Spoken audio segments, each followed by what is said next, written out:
السلام علیکم ناظرین جو وقت گزرتا جا رہا ہے، زرار بن ازور موت کے قریب ہوتا جا رہا ہے۔ رافع نے کئی بار کہا، اللہ کرے وہ زندہ ہو، اللہ اسے زندہ رکھے، ہم اسے چھڑا کر ضرور لائیں گے۔ رات گزر گئی، صبح کا اجالا ابھی پوری طرح بکھرا نہیں تھا کہ حضرت خالد رضی اللہ تعالیٰ عنہ 4000 سواروں کے ساتھ رافع کے پاس پہنچ گئے۔ آپ رضی اللہ تعالیٰ عنہ آدھی رات گزر جانے کے بہت بعد دمشق سے روانہ ہوئے تھے۔ انہوں نے 4000 سواروں کو شام کے بعد خاموشی سے محاصرے سے ہٹا کر پیچھے کرنا شروع کر دیا تھا اور سوار پیچھے جا کر اکٹھے ہوتے جا رہے تھے۔ یہ جگہ دمشق سے ذرا دور تھی۔ حضرت خالد رضی اللہ تعالیٰ عنہ انہیں ساتھ لے کر روانہ ہوئے تو شہر میں مسحور رومیوں کو خبر تک نہ ہوئی۔ آپ رضی اللہ تعالیٰ عنہ اور ان کے سوار دستے کو دیکھ کر رافع اور ان کے سواروں نے نعرے لگانے شروع کر دیے۔ آپ نے بڑی تیزی سے دشمن کا اور رافع کے سواروں کا جائزہ لیا اور دونوں دستوں کو ضرورت کے مطابق ترتیب میں کر کے حملے کا حکم دے دیا۔ حملہ ابھی شروع نہیں ہوا تھا کہ ایک گھڑ سوار مسلمانوں کی صفوں سے نکلا اور گھوڑا سرپٹ دوڑاتا خالد رضی اللہ تعالیٰ عنہ سے بھی آگے نکل گیا۔ اس کے ایک ہاتھ میں تلوار اور دوسرے میں برچھی تھی۔ حضرت خالد رضی اللہ تعالیٰ عنہ کو اس پر غصہ آیا اور انہوں نے چلا کر اسے پکارا، لیکن وہ رومیوں کی اگلی صف تک پہنچ چکا تھا۔ جسم کے لحاظ سے وہ موٹا تازہ نہیں تھا۔ اس کے سر پر سبز رنگ کا عمامہ تھا اور اس نے اپنا چہرہ ایک کپڑا باندھ کر چھپایا ہوا تھا۔ اس کی صرف آنکھیں نظر آتی تھیں۔ یہ خالد ہے، رافع بن عمیرہ نے کہا۔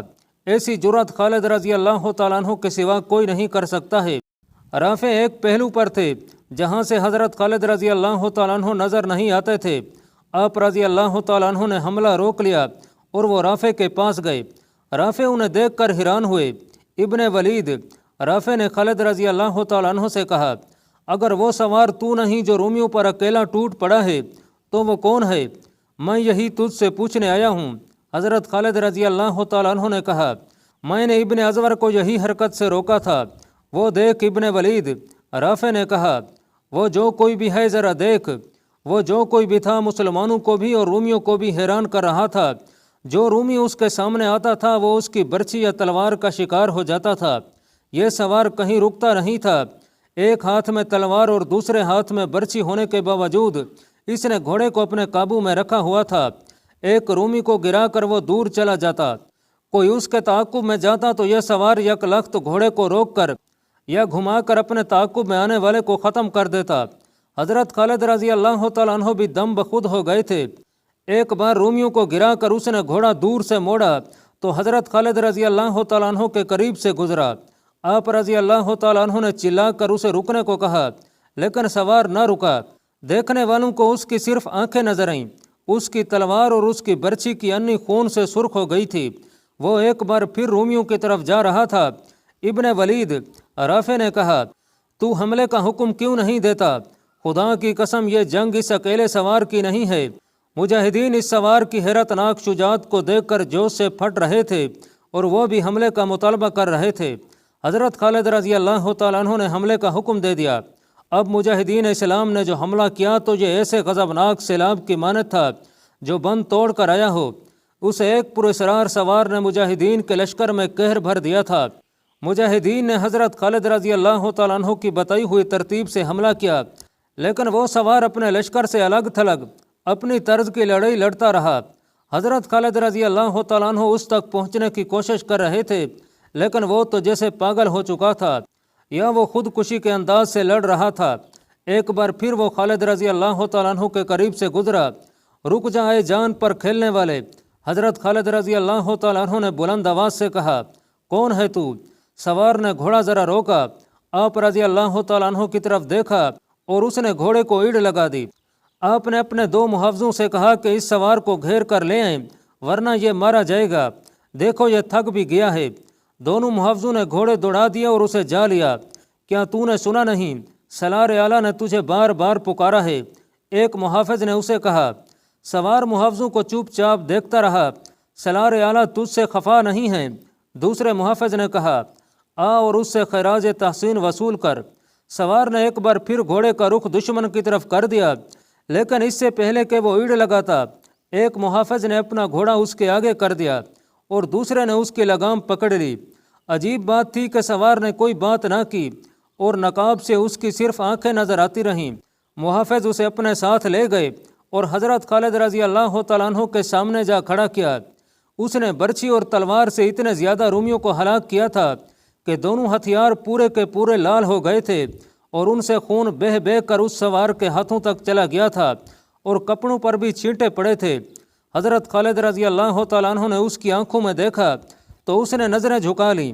آنکھوں سے تو نو عمر لڑکا لگتا ہے۔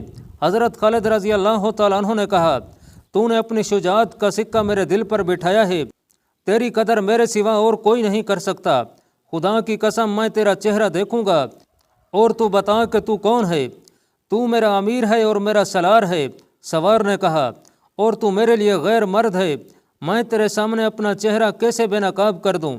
جسے تو میری شجاعت کہتا ہے، یہ ایسا اشتعال اور غصہ ہے جو میرے اختیار سے باہر ہے۔ تجھ پر اللہ رب العزت کی رحمت ہو۔ حضرت خالد رضی اللہ تعالیٰ عنہ نے اس سوار کی بات سن کر کہا، کس کی بیٹی ہے تو؟ میں ازور کی بیٹی خولا رضی اللہ تعالیٰ عنہ ہوں۔ اس نے جواب دیا، زرار بن ازور کی بہن؟ حضرت خالد رضی اللہ تعالیٰ عنہ نے کہا، خدا کی قسم۔ خولا بنت ازور نے کہا، میں اپنے بھائی کو رومیوں کی قید سے چھڑا کر دم لوں گی۔ خوش نصیب ہے ازور جس کے گھر میں زرار جیسے بیٹے اور خولا جیسی بیٹی نے جنم لیا ہے۔ حضرت خالد رضی اللہ تعالیٰ عنہ نے کہا، یہ لڑائی صرف تیری نہیں بنت ازور، ہمارے ساتھ رہو اور دیکھ کہ ہم تیرے بھائی کو کس طرح رہا کراتے ہیں۔ اس دور میں عورتیں بھی اپنے خامدوں اور بھائیوں کے ساتھ میدان جنگ میں جایا کرتی تھیں۔ خولا رضی اللہ تعالیٰ عنہ اپنے بھائی زرار رضی اللہ تعالیٰ عنہ کے ساتھ آئی تھیں۔ انہیں پتہ چلا کہ ان کے بھائی کو رومیوں نے قید کر لیا ہے تو انہوں نے اسے ذاتی جنگ سمجھ لیا۔ سپہ سالار خالد رضی اللہ تعالیٰ عنہ کی بھی پرواہ نہ کی اور رومیوں پر ٹوٹ پڑیں۔ عورتیں اور بچے دمشق کے مضافات میں تھے۔ خولا وہاں سے حضرت خالد کے 4000 سواروں کے پیچھے پیچھے چل پڑی تھیں۔ جوں ہی رومی اور مسلمان آمنے سامنے آئے، خولا نے گھوڑے کو ایڑ لگا دی اور رومیوں پر ٹوٹ پڑیں۔ خولا نے ایسی مثال قائم کر دی جس نے مجاہدین اسلام کو نیا حوصلہ اور نیا ولولہ دیا۔ اب مسلمانوں کی نفری بھی زیادہ ہو گئی تھی اور قیادت خالد رضی اللہ تعالیٰ عنہ کی تھی۔ آپ رضی اللہ تعالیٰ عنہ کے ساتھ جو 4000 سوار گئے تھے وہ تازہ دم تھے۔ اس کے علاوہ پورا لشکر زرار کے قیدی ہو جانے پر آگ بگولا تھا۔ رومیوں کے لیے اس حملے کو برداشت کرنا ناممکن ہو گیا۔ انہوں نے جم کر لڑنے کی کوشش کی، لیکن حضرت خالد کی چالوں اور ان کے لشکر کے غیظ و غضب کے سامنے رومی ٹھہر نہ سکے۔ رومیوں کی فوج چونکہ ایک منظم اور تربیت یافتہ فوج تھی، اس لیے اس کی پسپائی بھی منظم تھی۔ اسے پسپا کرنے میں حضرت خالد رضی اللہ تعالیٰ عنہ کو بہت زور لگانا پڑا۔ رومیوں کی پسپائی سے یہ مقصد تو پورا ہو گیا کہ دمشق کے دفاعی دستے کمک اور رزد سے محروم رہے۔ رومیوں کا یہ کمال تھا کہ وہ جو رزد ساتھ لائے تھے وہ اپنے ساتھ ہی لے جا رہے تھے۔ اب دوسرا مقصد سامنے تھا اور وہ تھا زرار کی رہائی۔ اس مقصد کے لیے حضرت خالد رضی اللہ تعالیٰ عنہ نے رومیوں کا تعاقب جاری رکھا۔ رومی اور تیزی سے پسپا ہونے لگے۔ آپ رضی اللہ تعالیٰ عنہ نے ہر داؤ کھیلا مگر رومیوں نے کوئی داؤ کامیاب نہ ہونے دیا۔ آپ رضی اللہ تعالیٰ عنہ نے تعاقب کی رفتار کم نہ کی۔ ان کی کوشش تھی کہ رومی رکنے نہ پائیں۔ آپ رضی اللہ تعالیٰ عنہ پیچھے رہ گئے۔ یہ بہن کا اثار تھا جو اللہ رب العزت نے قبول کیا، اور یہ زرار کا عشق رسول صلی اللہ علیہ وسلم تھا کہ پتہ چلا کہ زرار رومیوں کی قید میں زندہ ہیں۔ یہ خبر دینے والے 2 عربی تھے جو اس علاقے میں آ کر آباد ہو گئے تھے۔ حضرت خالد رضی اللہ تعالیٰ عنہ کے 2-4 سوار چھوٹی سی ایک بستی کے قریب سے گزرتے رک گئے۔ وہ پانی پینا چاہتے تھے۔ بستی کے لوگ اس خیال سے خوف زدہ ہو گئے کہ یہ فاتح فوج کے آدمی ہیں، اس لیے لوٹ مار کریں گے۔ آبادی میں ہڑبہنگ سی مچ گئی۔ 2 آدمی مسلمان سواروں کے پاس آئے۔ ہم بھی عرب کے باشندے ہیں، انہوں نے سواروں سے کہا۔ ہم مسلمان تو نہیں، پھر بھی عرب کی مٹی کا واسطہ دے کر کہتے ہیں کہ ہماری خاطر اس بستی پر ہاتھ نہ اٹھائیں۔ تم نہ کہتے تو بھی ہم اس بستی کی طرف دیکھنا بھی گوارا نہ کرتے۔ ایک مسلمان سوار نے کہا، ان لوگوں سے کہو کہ ہم سے نہ ڈریں، ہم تم سب کے محافظ ہیں، ہم پانی پی کر چلے جائیں گے۔ دونوں عربوں نے بستی کے لوگوں سے کہا کہ وہ ڈرے نہیں اور اپنے گھروں میں رہیں۔ ان عربوں نے سواروں کو اور ان کے گھوڑوں کو پانی پلایا اور اس دوران وہ سواروں کے ساتھ باتیں بھی کرتے رہے۔ باتوں باتوں میں ان عربوں نے سواروں کو بتایا کہ ایک گھوڑے پر رومیوں نے ایک آدمی کو باندھ رکھا تھا۔ اس کا سر ننگا تھا اور اس کی قمیض بھی نہیں تھی اور اس کے ایک بازو پر پٹیاں بندھی ہوئی تھیں۔ اسے انہوں نے یہاں پانی پلانے کے لیے روکا تھا۔ ایک عرب نے بتایا وہ تمہارا ساتھی معلوم ہوتا تھا۔ مسلمان سواروں کو شک نہ رہا، یہ زرار رضی اللہ تعالیٰ عنہ تھے۔ سواروں نے ان عربوں سے مزید معلومات لیں۔ زرار کے ساتھ تقریباً 100 رومی تھے۔ وہ رومی لشکر کی پسپائی سے بہت پہلے وہاں سے گزرے تھے اور وہ ہمس کی طرف جا رہے تھے۔ مسلمان سواروں نے اپنے ایک ساتھی سے کہا کہ وہ پیچھے جا کر سپہ سالار کو زرار بن ازور کے متعلق اطلاع دے۔ الحمدللہ، حضرت خالد رضی اللہ تعالیٰ عنہ نے یہ خبر سن کر کہا زرار زندہ ہے اور وہ زندہ رہے گا۔ انہوں نے اسے قتل کرنا ہوتا تو کر چکے ہوتے۔ وہ اسے اپنے بادشاہ کے پاس لے جا رہے ہیں، ابن عمیرہ کو بلاؤ۔ رافع بن عمیرہ آئے تو حضرت خالد رضی اللہ تعالیٰ عنہ نے انہیں زرار کے متعلق جو اطلاع ملی تھی پوری سنا کر کہا کہ وہ 100 سوار چن لیں جو جان پر کھیلنے والے شاہ سوار ہوں۔ انہیں ساتھ لے کر ہمس کی طرف ایسا راستہ اختیار کریں جو راستہ نہ ہو۔ مطلب یہ تھا کہ راستہ چھوٹا کر کے ہمس کی طرف جائیں اور ان 100 رومیوں کو روکیں اور ابن الازور کو رہا کریں۔ رافع جب سواروں کا انتخاب کر رہے تھے تو زرار کی بہن کو پتہ چل گیا کہ رافع زرار کو آزاد کرانے کے لیے جا رہے ہیں۔ وہ رافع کے پاس دوڑی گئیں اور کہنے لگیں کہ وہ بھی ان کے ساتھ جائیں گی۔ نہیں بنت ازور، رافع نے کہا، خدا کی قسم جو کام ہمارا ہے وہ ہم ایک عورت سے نہیں کریں گے۔ تجھے تیرا بھائی چاہیے، وہ تمہیں مل جائے گا، نہیں ملے گا تو ہم بھی واپس نہیں آئیں گے۔ میں اگر سپہ سالار سے اجازت لے لوں، ابن ولید تجھے اجازت نہیں دے گا۔ رافع نے کہا۔ خولا رضی اللہ تعالیٰ عنہ مایوس ہو گئیں۔ رافع چنے ہوئے 100 سواروں کے ساتھ بڑی عجلت سے روانہ ہو گئے۔ انہوں نے ہمس کی طرف جانے والے راستے کا اندازہ کر لیا تھا۔ وہ اس راستے سے دور دور تیز رفتار گھوڑے دوڑاتے گئے۔ وہ زیادہ دور نہیں گئے ہوں گے کہ ایک طرف سے ایک گھوڑا سرپٹ دوڑتا آ رہا تھا۔ وہ رومی نہیں ہو سکتا تھا، رومی ہوتا تو اکیلا نہ ہوتا۔ وہ حضرت خالد رضی اللہ تعالیٰ عنہ کا قاصد ہو سکتا تھا، کوئی نیا حکم لایا ہوگا۔ وہ قریب آیا تو اس کا سابزہ ماما اور چہرے پر کپڑے کا نقاب نظر آیا۔ ابن عمیرہ سوار نے للکار کر کہا، اپنے بھائی کو آزاد کرانے کے لیے میں آ گئی ہوں۔ 100 رومی سوار زرار بن ازور کو گھوڑے پر اس حالت میں بٹھائے لے جا رہے تھے کہ ان کے ہاتھ رسیوں سے بندھے ہوئے تھے اور پاؤں اس طرح بندھے تھے کہ گھوڑے کے پیٹ کے نیچے سے رسی گزار کر دونوں ٹخنوں سے بندھی ہوئی تھی۔ رومی ان کا مذاق اڑاتے جا رہے تھے اور زرار چپ چاپ سنتے جا رہے تھے۔ ایک جگہ راستہ نشیب میں چلا جاتا تھا، اس کے دائیں بائیں علاقہ کھڈوں کا تھا۔ جب رومی اس نشیب سے گزر رہے تھے تو اچانک دائیں بائیں آگے اور پیچھے سے رافع کے سواروں نے ان پر حملہ بول دیا۔ رومیوں کے لیے یہ حملہ غیر متوقع تھا۔ وہ اس طرح جا رہے تھے جیسے میلے پر جا رہے ہوں۔ زرار کی بہن خولا نے اپنے بھائی کو دیکھا تو اس نے رومیوں پر اس طرح حملے شروع کر دیے جس طرح وہ پوری رومی فوج پر کر چکی تھی۔ رافع بھی ایسے ہی جوش میں تھے۔ ان کے سوار ہزاروں میں سے چنے ہوئے تھے۔ انہوں نے رومیوں کا ایسا برا حال کر دیا کہ ان میں سے جو مرے نہیں یا زخمی بھی نہیں ہوئے تھے وہ بھاگ اٹھے۔